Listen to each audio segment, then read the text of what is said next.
السلام علیکم ناظرین، اس ایپیسوڈ کے شروعات میں ہم دیکھتے ہیں سمندر کے پاس کھڑے سلطان اپنی بحریہ اور جستنیانی کے آنے والے 3 جہازوں کو دیکھ رہے ہوتے ہیں اور کہتے ہیں صرف 3 جہاز؟ تو زگرنوس پاشا کہتے ہیں بالتائی اغلو کامیاب ہوگا انشاءاللہ۔ اسحاق کہتا ہے سرنگ کھودنے والے بھی انشاءاللہ کامیاب ہوں گے اور ہم ہر طرف سے شہر پر دعویٰ بول دیں گے۔ سلطان کہتے ہیں اگر بطال بے اور ان کے آدمی دروازہ کھولنے میں کامیاب ہو گئے تو جانداری پاشا انشاءاللہ فوج کے ساتھ شہر میں گھس جائیں گے۔ ہم دیکھتے ہیں کہ جستنیانی کے 3 جہاز مسلسل عثمانی بحریہ کی جانب بڑھتے ہی چلے جاتے ہیں۔ قسطنطنیہ کے سامنے جاندارلی فوج کے ساتھ موجود ہوتا ہے اور وہ دروازہ کھلنے کا انتظار کر رہا ہوتا ہے۔ قسطنطنیہ کی بلندی پر اورحان سپاہی اور تمام لوگ کھڑے ہوتے ہیں اور سب کی نظریں سمندر میں موجود جہازوں پر ہوتی ہیں۔ یہ منظر دیکھتے ہوئے بازنطینی لوگوں کی زبانوں پر سوال ہوتے ہیں، پوپ نے ہمیں اکیلا نہیں چھوڑا، بالآخر مدد آ گئی، کیا وہ عثمانی بحریہ سے گزر سکیں گے؟ عثمانی بحریہ بہت بڑی ہے، کیا وہ گزر سکیں گے؟ اس لیے پلیتانو جلدی میں نطرس کے پاس آتا ہے اور پوچھتا ہے شہنشاہ کہاں ہیں؟ تو نطرس کہتا ہے مجھے لگتا ہے کہ وہ آنے ہی والے ہوں گے۔ پھر پلیتانو کو پریشان دیکھ کر پوچھتا ہے یا پھر کچھ ہوا ہے پلیتانو؟ پلیتانو کہتا ہے نہیں کچھ نہیں۔ یہ کہتے ساتھ وہ پلٹ جاتا ہے اور اورحان نطرس سے پوچھتا ہے آپ کا کیا خیال ہے، کیا وہ گزر سکیں گے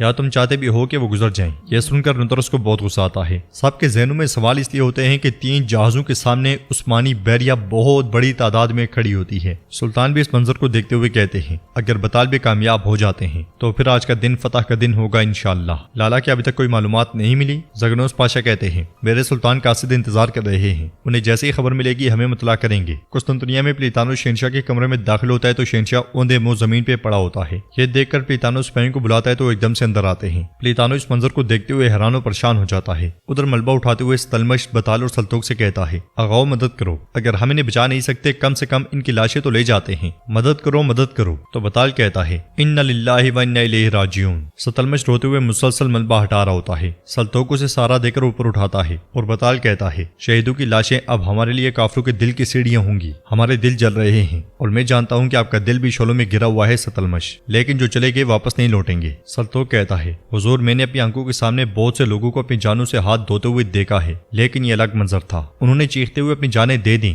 لیکن ہم ابھی تک زندہ ہیں۔ حضور آپ حکم دیں تاکہ ہم اپنے بھائیوں کا انتقام لے سکیں، آپ ہمارے سربراہ ہیں، مگر یاد رکھیں میرے اندر کے درد ختم نہیں ہوگا۔ تو بطال کہتا ہے ہم ایسا قدم اٹھائیں گے کہ ہمارے شہداء کا خون ہمارے لیے شرف کا باعث بنے۔ ستلمش پوچھتا ہے کیسے؟ تو سلطوق کہتا ہے ہم جائیں گے اور جو کام ہم نے ادھورا چھوڑا ہے اسے پورا کریں گے اور انہیں مارتے ہوئے دروازے تک جائیں گے۔ اس کا جنون دیکھ کر بطال کہتا ہے نہیں سلطوق، کس طرح ہم دروازے تک پہنچنے سے پہلے ہی مارے جائیں گے؟ مسئلہ مرنا نہیں ہے، لیکن ہماری موت کچھ تو کرامت ہونی چاہیے۔ سلطوق سلطان کا خنجر دکھاتے ہوئے کہتا ہے حضور دیکھیں ہمارے سلطان معظم کی دعا ہمارے ساتھ ہے، اگر اللہ نے چاہا تو ہمیں کچھ نہیں ہوگا، ہم شہید بھی ہو جائیں تو کوئی غم نہیں، اگر ہم نہیں جائیں گے تو کیا کریں گے؟ بطال کہتا ہے تھوڑا انتظار کرو سلطوق، تھوڑا انتظار کرو۔ ستلمش تم نے کہا تھا کہ تم زمین کھود سکتے ہو، کیا تم ہمیں یہاں سے نکال سکتے ہو؟ ستلمش کہتا ہے میں اپنی پوری کوشش کروں گا حضور۔ اسی لمحے کسی کے آنے کی آواز سن کر وہ تینوں چوکنے ہو جاتے ہیں اور 2 بازنطینی سپاہیوں کے اندر داخل ہوتے ساتھ ہی سلطوق اور بطال انہیں موت کے گھاٹ اتار دیتے ہیں۔ بطال ستلمش سے کہتا ہے تم یہیں رکو اور سوچو کہ کیا کر سکتے ہو، ہم شہر میں جائیں گے اور دیکھیں گے کہ ہمارے پنجے کے نصیب میں کون سا شکار لکھا ہے، لیکن پہلے ہمیں اپنے کپڑے بدلنے ہوں گے۔ سمندر میں عثمانی بحریہ کی کمان سلیمان پاشا کے پاس ہوتی ہے۔ سلفادر جستنیانی اور دیمیتری بھی دوسرے جہاز میں تیار کھڑے ہوتے ہیں۔ سلفادر کہتا ہے ترک بحریہ اتنی مضبوط ہے جتنی سننے میں آئی تھی۔ جستنیانی پوچھتا ہے کیا ہم انہیں پار کر سکیں گے جبکہ ہوا کا رخ بھی ہمارے خلاف ہے؟ سلفادر کہتا ہے میں نے اس سے بھی بدتر دن دیکھے ہیں۔ جون گرانٹ کہتا ہے ہم سب نے ایسے دن دیکھے ہیں، اب ہمیں اپنا لائحہ عمل بتاؤ۔ سلفادر ایک جہاز کی طرف اشارہ کرتے ہوئے کہتا ہے جون گرانٹ آپ اس جہاز پر جائیں گے اور جستنیانی آپ دوسرے پر، ہم جہازوں کو آپس میں باندھیں گے ایک تیرتے ہوئے قلعے کی طرح۔ جستنیانی کہتا ہے لیکن یہ ایک بیوقوفی ہے۔ جون گرانٹ بھی کہتا ہے اگر ایک جہاز ڈوبتا ہے تو دوسرا بھی اس کے ساتھ ڈوب جائے گا۔ جستنیانی کہتا ہے تینوں جہاز ڈوب جائیں گے، یہ کام نہیں کرے گا۔ سلفادر کہتا ہے یا پھر یہ سب بچ بھی سکتے ہیں۔ جون گرانٹ پوچھتا ہے کیسے؟ تو سلفادر کہتا ہے ہم نے سارا سامان دوسرے جہازوں سے اس پہ منتقل کر دیا ہے، اب وہ تیزی سے آگے بڑھیں گے اور اس جہاز کو اپنے ساتھ کھینچیں گے، یا تو جیسا میں کہتا ہوں ویسا کرو یا پھر ہم ان کا شکار بن جائیں گے، فیصلہ آپ کا ہے۔ تو جستنیانی سوچ میں پڑ جاتا ہے۔ قسطنطنیہ میں پلیتانو شہنشاہ کا زخم داغ دیتا ہے اور کہتا ہے اگر چاقو تھوڑا سا اوپر لگ جاتا تو دل کو چیر سکتا تھا۔ تو شہنشاہ کہتا ہے میرے دل کو بس ایک ہی چیز چیر رہی ہے اور وہ ہے غداری پلیتانو۔ جواباً پلیتانو کہتا ہے ہم دونوں جانتے تھے کہ نطرس اینا کے بارے میں جھوٹ بول رہا ہے، تاہم آپ نے اس جھوٹ کو نظر انداز کر دیا کیوں؟ شہنشاہ کہتا ہے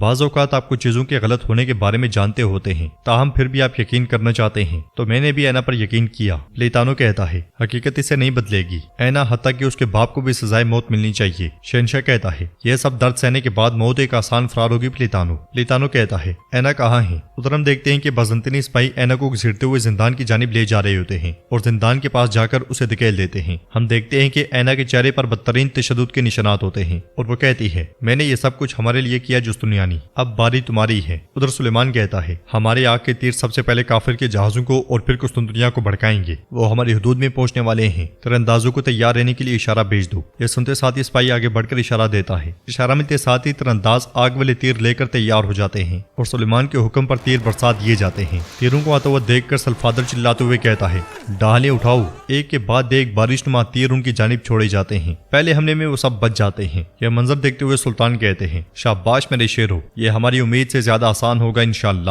تیر لگنے کی وجہ سے بازنطینی جہازوں میں آگ لگتی ہے مگر وہ پانی ڈال کر اسے بجھاتے ہیں۔ بادبان پر لگی آگ دیکھ کر سلفادر کہتا ہے جلدی سے یہ بجھاؤ۔ پھر کمانڈر سے کہتا ہے جستنیانی اور جون گرانٹ کو خبر بھیجو، انہیں تیار رہنے کا کہو۔ ادھر عثمانی تیروں کے بعد توپے لگا رہے ہوتے ہیں اور ان میں بڑے بڑے بارود کے گولے ڈال دیتے ہیں۔ یہ منظر دیکھ کر سلیمان خوش ہو رہا ہوتا ہے۔ ادھر دونوں بازنطینی جہازوں کو باندھ دیا جاتا ہے اور وہ سب بھی بالکل تیار ہوتے ہیں، سامنے 2 جہاز اور پیچھے ایک۔ ادھر عثمانی توپوں سے گولے چھوڑ دیتے ہیں، گولے لگنے سے جہازوں کو ٹھیک ٹھاک نقصان ہوتا ہے۔ سلیمان سپاہی سے کہتا ہے حملے کے لیے درمیانی جنگی جہازوں اور چھوٹی تیز کشتیوں کو تیار کرو۔ یہ سنتے ساتھ ہی سپاہی آگے بڑھ جاتا ہے۔ ادھر بادبان کی جانب دیکھتے ہوئے سلفادر کہتا ہے ہوا، خداوند نے اس کا رخ موڑ دیا اور ہمیں اکیلا نہیں چھوڑا، ہوا ہمارے حق میں چل پڑی ہے۔ سلیمان جب اڑتے ہوئے جھنڈے کو دیکھتا ہے تو بہت زیادہ پریشان ہو جاتا ہے اور اس کے منہ سے بے ساختہ نکلتا ہے ہوا، اس کی آنکھیں کھلی کی کھلی رہ جاتی ہیں۔ ہوا کا رخ سلطان اور ان کے ساتھیوں کو بھی پریشان کر دیتا ہے۔ زگنوس پاشا کہتے ہیں سلطان معظم ہوا دوسری سمت کی طرف چل پڑی ہے۔ سلطان کہتے ہیں فکر نہ کریں لالا، ہم نے ہوا کا حساب لگایا تھا، میں نے بالتائی اغلو سلیمان پاشا کو نئی بادبان لگانے کا حکم دے دیا تھا۔ زگنوس پاشا پوچھتے ہیں پھر وہ انہیں کھول کیوں نہیں رہے، کیا انہیں حالات نظر نہیں آ رہے؟ سلطان غصے سے کہتے ہیں نہیں بالتائی اغلو نہیں۔ جہاز میں سپاہی سلیمان سے کہتا ہے ہوا تیز ہو رہی ہے، ہم اس کے خلاف مزید ٹک نہیں سکتے، ہمارے سلطان ٹھیک تھے، ہمیں وہ بادبان ڈالنے چاہیے تھے جو انہوں نے کہا تھا۔ چھوٹی کشتیوں نے پہلے ہی ہواؤں کے دباؤ سے پلٹنا شروع کر دیا ہے۔ سلیمان کہتا ہے تمام جہازوں کو اشارہ بھیجو، ہم حملہ کر رہے ہیں۔ سپاہی کہتا ہے حضور تاہم ہوا مخالف سمت میں چل رہی ہے، ان کے جہاز بھی بڑے ہیں، اگر ہم ان میں چڑھنے کی کوشش کرتے ہیں تو ہمارے بہت سے شہید ہوں گے۔ پلٹ کر سلیمان چلاتے ہوئے کہتا ہے